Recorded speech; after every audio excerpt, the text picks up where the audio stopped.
Hello everyone. For this week's lesson, we are continuing on with Mr. Tiger and moving to part 2.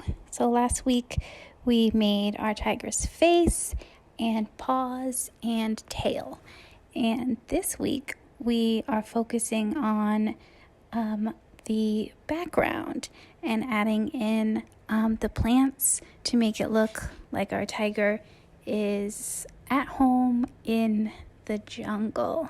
We're going to be adding lots of texture and things to add to what we're making, our picture. So our step 1 for today is we are going to be cutting out the pieces we made last time, the tiger head, paws, and tail. So first we're going to start with the head here. So I would recommend for that really hairy part on the cheeks, just kind of skipping it and going around it first. And once you have it cut out, going back, and I wouldn't say you have to snip every single piece, but just pick a few pieces to snip to really make it stand out. It'll still look, hairy and fluffy without every single piece cut out. And then for the tail and the paws, just cut it out like you would anything else. Be a little careful with the tail. Mine got stuck on my scissors, as you see there. If anything rips, don't sweat it. You can just tape it back together.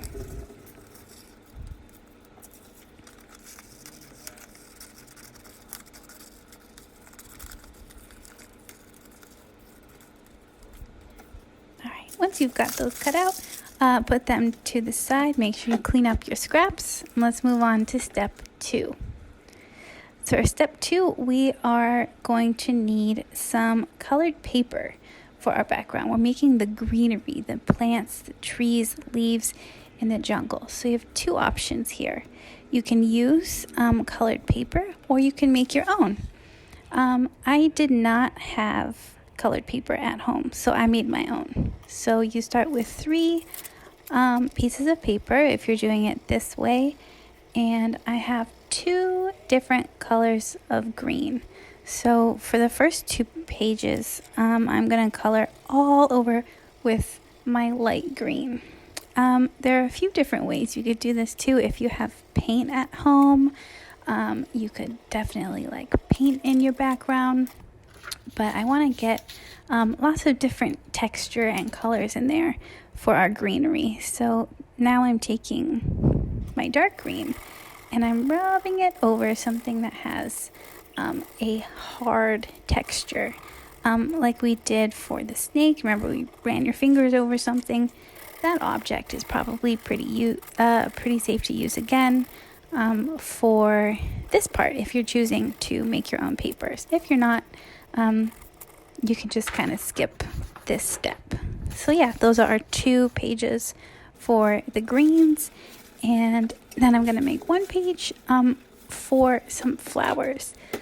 This part is optional. You don't have to add any flowers to your jungle scene, but if you wanted to, you can just basically add whatever color flowers you want, whatever color on a piece of paper.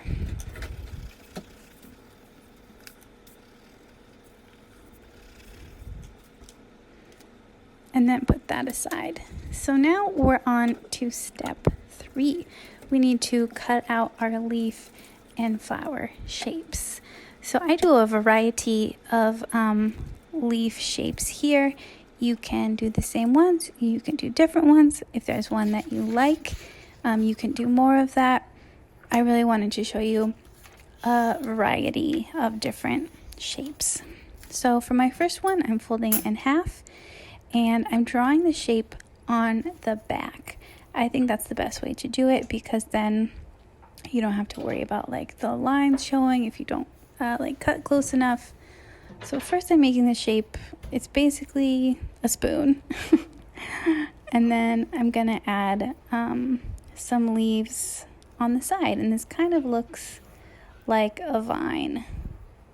So way you can add some things there.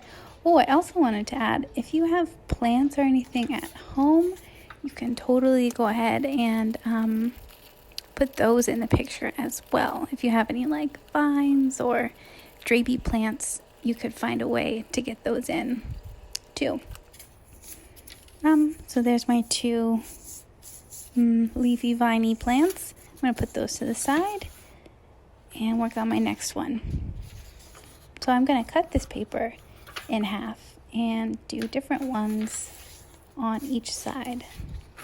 So on the left side, I'm going to cut lots of long triangles or strips just back and forth on this paper. And when you can see, once I have all the strips cut out and I arrange it, it kind of looks like a bush.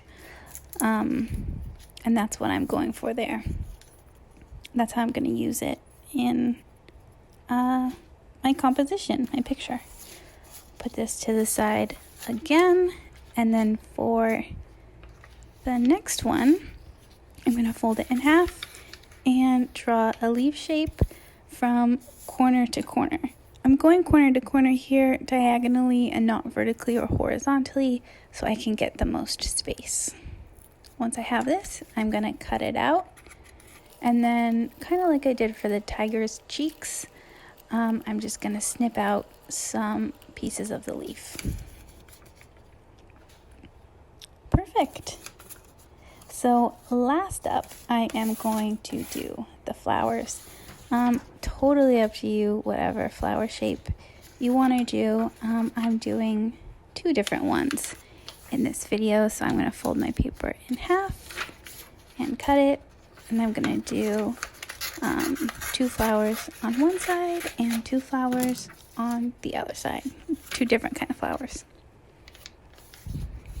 This one was really tricky to cut out, so if you do decide to do this one, just be really careful when you get to that second point there.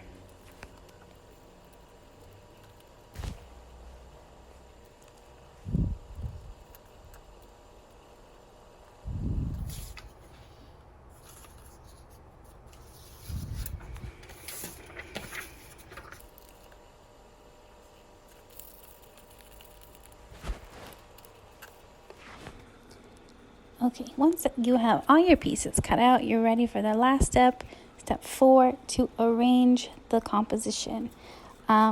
Just a reminder, this means to put the pieces together in the way that you think visually looks the best. So for my background, I'm going to use a t-shirt. I would recommend using a dark color, not a green or an orange, because we really want those pieces to stand out. And then, as you can see, I am just adding all of my pieces. I'm arranging it, moving it around, seeing what looks best. Got my flowers there. And once I've got it how I like it, I'm going to take a picture and make sure that you send it to me. I'd love to display these in our classroom and maybe add some effects.